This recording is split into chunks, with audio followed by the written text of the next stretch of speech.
Toda historia tiene una cara que conocemos, la que siempre nos cuentan. Pero, ¿y si hubiera una especie de sistema operativo oculto, una lógica de poder que lleva funcionando en segundo plano durante los últimos 500 años? Pues en este análisis vamos a desvelar justo eso, la cara B, el lado oculto de la historia moderna.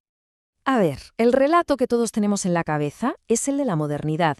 Una historia que suene muy bien. Progreso, razón, liberación. Pero esa es solo la mitad de la historia. Lo que a menudo se deja fuera es que la modernidad tiene una gemela inseparable y, la verdad, mucho más oscura: la colonialidad. Es que no se puede entender una sin la otra. Son las dos caras de la misma moneda. Y es la colonialidad la que ha justificado la clasificación, la dominación y la explotación, todo en nombre de ese supuesto progreso. Entonces, la pregunta es, ¿cómo funciona exactamente este sistema oculto? Bueno, pues vamos a meternos en sus tripas, a diseccionar su plano fundamental. Lo que pensadores como Walter Mignolo, partiendo de Aníbal Quijano, llaman la matriz colonial de poder. Quédate con este nombre porque es el código fuente que nos va a permitir entender todo lo demás. Aquí llegamos al concepto clave: la colonialidad del poder.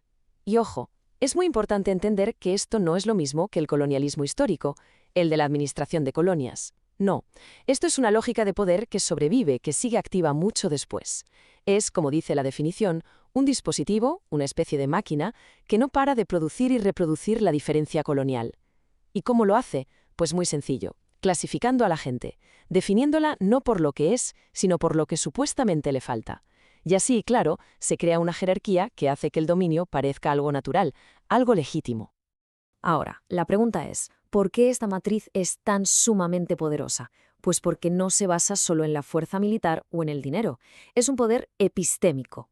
Y esto, que suena un poco técnico, significa algo muy profundo, que establece las propias categorías con las que pensamos el mundo, define quién tiene la autoridad para decir esto es así y, al hacerlo, legitima su propio poder. Es que al final quien controla la narrativa lo controla todo.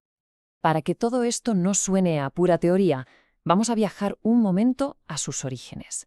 Y vamos a ver un ejemplo alucinante del siglo XVI, en el que una de las personas que más defendió a los indígenas, Bartolomé de las Casas, acabó sin quererlo poniendo los cimientos de esta matriz, al intentar clasificar a la humanidad.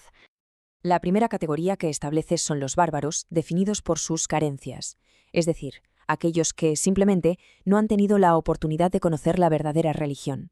Luego está un segundo tipo, los que tienen costumbres bestiales. Aquí se refería a turcos y moros, de quienes decía que sus leyes y su forma de vida eran irracionales, aunque les reconocía cierta estructura. Y por último, el tipo más peligroso de todos, la barbarie negativa. Esta etiqueta se la ponía a quienes, conociendo el cristianismo, no solo lo rechazaban, sino que lo combatían activamente. Según él, lo hacían movidos por puro odio. Vale, este sistema de clasificación que acabamos de ver es mucho más que una simple lista. En realidad es crear dos tipos de diferencia que van a ser fundamentales, dos herramientas para organizar el mundo y las relaciones de poder a partir de entonces: la diferencia colonial y la diferencia imperial. Y esto es brillante para entender la lógica. Por un lado está la diferencia colonial. Esta se aplica a pueblos que son vistos como inferiores, como los indígenas de América. Esta etiqueta justifica la dominación directa, la explotación de sus tierras y, por supuesto, su conversión. Por otro lado, tenemos la diferencia imperial. Esta se usa para tratar con otros imperios, con rivales como el otomano.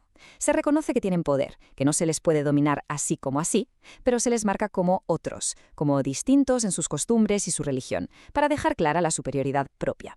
En resumen, una diferencia es para gobernar y la otra es para competir. Lo más fascinante es que esta lógica de clasificar y jerarquizar no ha desaparecido. Para nada. Simplemente se ha ido poniendo distintos disfraces a lo largo de los siglos. En el XVI la excusa era la cristianización. En el XVIII se hablaba de la misión de la civilización. Durante el siglo XX la palabra mágica fue el desarrollo. Y hoy, en pleno siglo XXI, esa misma lógica se viste con los ropajes del libre mercado y la seguridad global. Cambia el discurso, pero la estructura de poder es la misma. De acuerdo. Ya hemos visto la arquitectura de la matriz, cómo se construye y cómo se perpetúa. Pero, ¿se le puede plantar cara? ¿Es posible desafiarla? Pues la respuesta, y esto es muy interesante, no está en intentar pensar dentro de sus mismas reglas, sino en hacer algo mucho más radical: pensar desde la frontera, desde los márgenes que la propia matriz ha creado.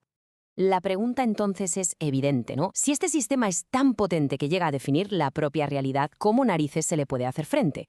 Pues la clave está en una forma de conocimiento que nace precisamente de la experiencia de haber sido clasificado, de haber sido puesto en el lado inferior de la balanza. Y aquí está la respuesta, el pensamiento fronterizo. Es una perspectiva crítica potentísima que nace de los márgenes, de la experiencia de la diferencia colonial. Quien piensa desde esta frontera no puede permitirse el lujo de ignorar el pensamiento dominante, el de la modernidad, porque necesita entenderlo para sobrevivir. Pero, y aquí está la clave, tampoco se somete a él. Es un pensamiento que reclama y que valida todo ese conocimiento que fue sistemáticamente negado por la matriz colonial. Para que se entienda perfectamente, comparemos estas dos figuras. A la izquierda, de nuevo, Bartolomé de las Casas. Él es el ejemplo del pensamiento desde la interioridad. ¿Defiende a los indígenas? Sí, pero siempre dentro de la lógica europea. Su objetivo último nunca deja de ser la conversión. A la derecha, Guamán Puma de Ayala, un cronista indígena de la época. Él es el pensamiento desde la exterioridad, desde la frontera. Escribe desde la experiencia dolorosa de ser colonizado. Y, por pura necesidad de supervivencia, entiende la mentalidad del dominador mejor que nadie. Su conocimiento es doble, y desde ese lugar responde. Bueno, llegados a este punto ya podemos empezar a atar todos los cabos. Y que quede claro que no estamos hablando de historia antigua, para nada. Todos estos conceptos nos ofrecen una lente nueva, una caja de herramientas de análisis súper útil para entender las dinámicas de poder que mueve nuestro mundo hoy en día. Venga, vamos a repasar las ideas clave, el esqueleto de todo esto. Primero, modernidad y colonialidad son inseparables, no existe una sin la otra. Segundo, la idea de raza no es algo biológico, sino un invento, una categoría creada para que las jerarquías de poder parecieran naturales. Tercero, esta lógica es camaleónica. La justificación cambia, religión, civilización, desarrollo, mercado, pero el mecanismo de fondo es el mismo. Cuarto, hemos entendido la diferencia clave entre la diferencia colonial para dominar y la imperial para competir. Y por último, el pensamiento fronterizo es la respuesta, la forma de conocimiento que nace de la herida colonial para desafiar a la matriz. Así que, al final, la conclusión es bastante clara. Analizar la colonialidad no es un ejercicio de historia o de buscar culpas. Es una necesidad para entender el presente.